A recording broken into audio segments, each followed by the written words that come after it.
Today we're going to be taking a look at the best hitch options for your 2016 Infiniti QX70. Up top we're going to have our Class 3 Curt. Then right below that we're going to have another Class 3 hitch, but this is going to be a Drawtite.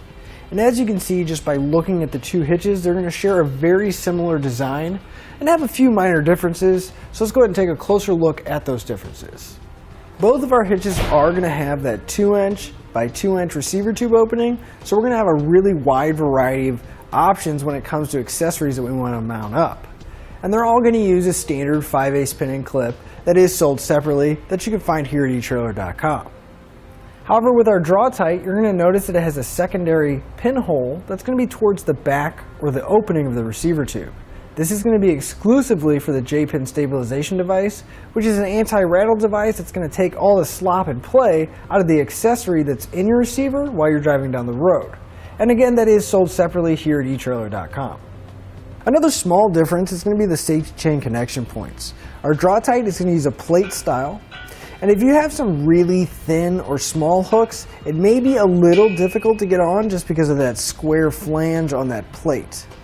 Whereas with our Curt, it's going to be a loop style, kind of a rolled stock steel welded to the bottom, and we'll have plenty of room all the way around to get our hooks on or off.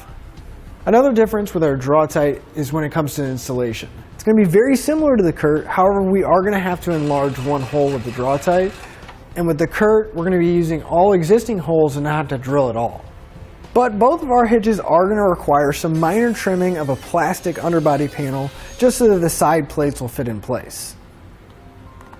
Both of our hitches are going to be a really good option for cargo carriers, bike racks, or if you're doing some towing.